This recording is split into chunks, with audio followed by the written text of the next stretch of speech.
Lesson 1. Art block isn't real. You just don't know how to make art. So, you're gonna have to watch me now. Since you're all blocked up, you can't do anything, I get to do whatever I want. The first thing in order to start a piece of art is never an idea. It's never a concept. It's never a sketch. It's the first line on the page. I needed to make sure that this pen still works. It's the first line on the page. This is where the fun begins. You're supposed to be having fun now. Aren't we having fun? We'll slowly build on this. I'll always start off a drawing with like, hey, I don't know what I'm doing. Because I don't. You don't have to. I'm an artist, not an academic. I don't have to know things. Bunch of lines, bunch of stripes. I'm not worried about line weight at all right now. So there we go. There's a little instrument there, a horn of sorts. What do I wanna attach to him? Certainly someone playing. I want someone to play. Here, we'll put his lips like this.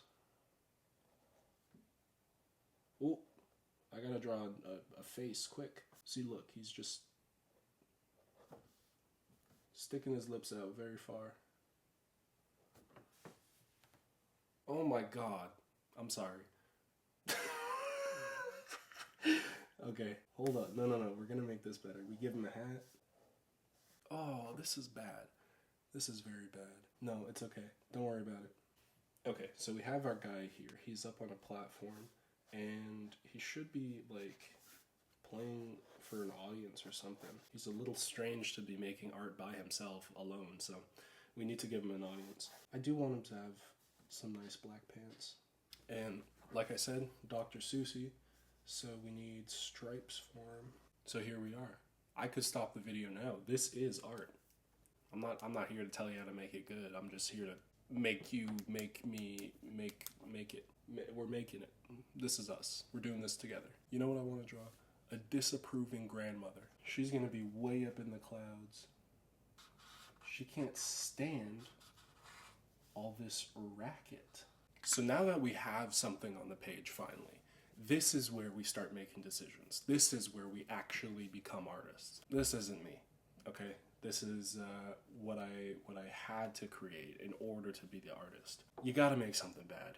You gotta make something bad to make something at all. Now that we have something, I'm wincing looking at this. I can't even, it's not even funny bad. It's not even aesthetically pleasing bad. It just looks awful. So here's what we'll do. Mainly, the first thing I look at is the size of each particular object. The platform, the man, the instrument. For the sake of composition, you see them all as one because it's a part of the same scene. This entire object takes up that much space. This whole object takes up this much space.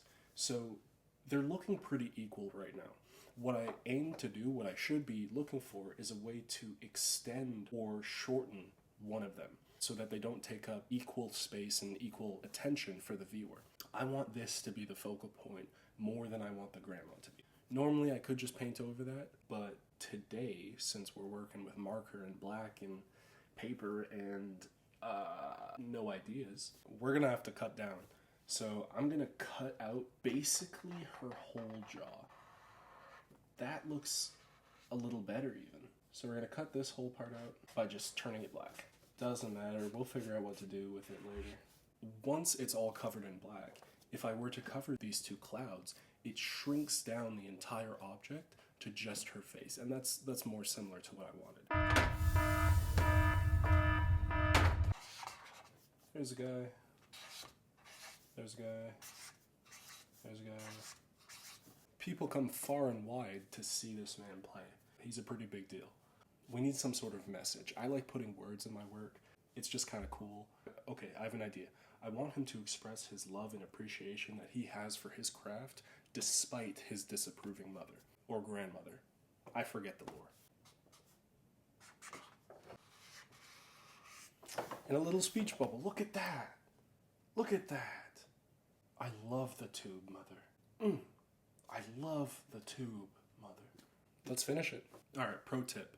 And this isn't a pro tip. It's just if you want to make a lot of art, make sure you have really, really crappy materials. Like, not all crappy. You should have some really nice paints, really nice paintbrushes. But make sure that you have a substantial amount of throwaway materials. just so you can experiment, so you can try different things, just so you can have fun, you know, draw a little picture for your cousin, whatever. No one paid me to call this crappy.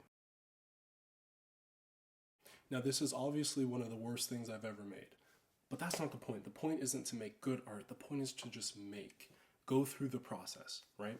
So at this point in the process, now that I've decided, you know what? Yeah, it actually does look better with black. I take a break. I take a step way back, like 10 feet back. Here, let me do that right now.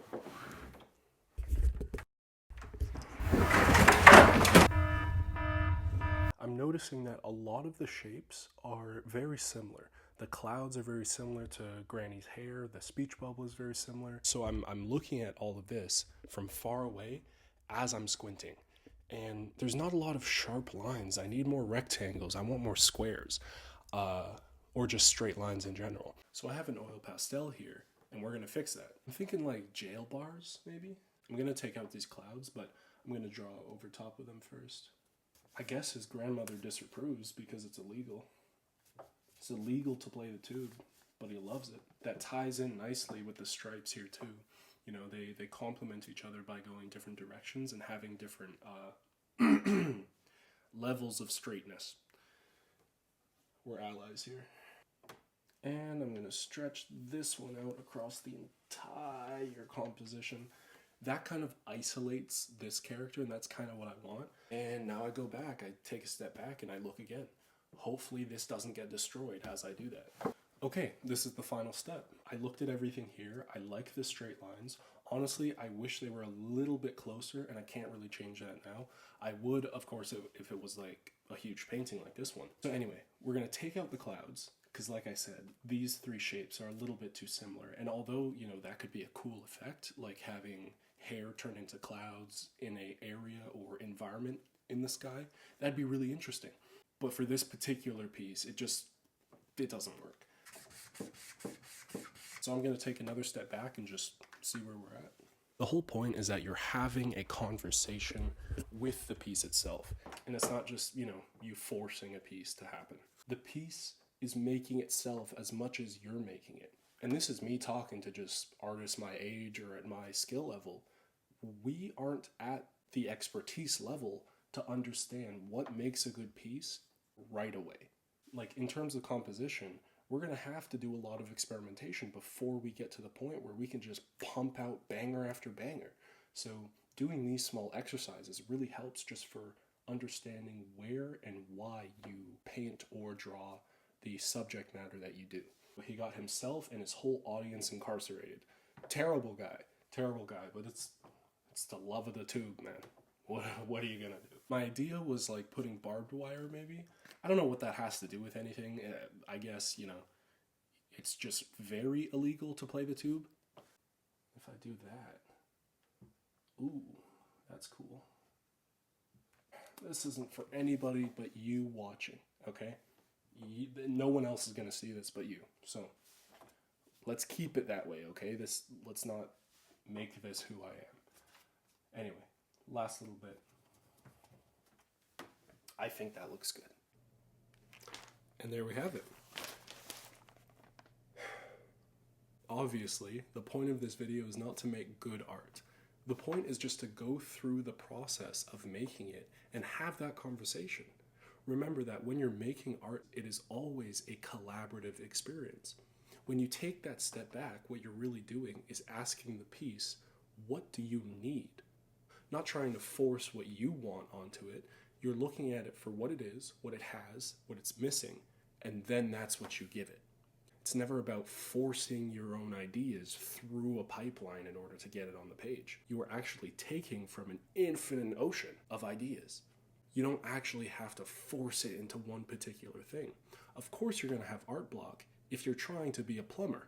If you're trying to fit the vast ocean into little pipes, yeah, you're going to have some problems. You're going to have some frustration. There will be blockages. And you can spend all your time creating the best system for how to get things in your head directly to the page in perfect condition. Or you can be a human being, not a robot, you know?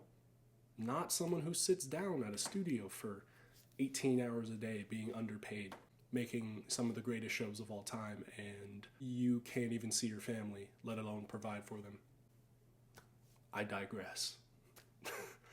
Doing this exercise of making purposely bad work with good composition is incredible, especially when it's black and white.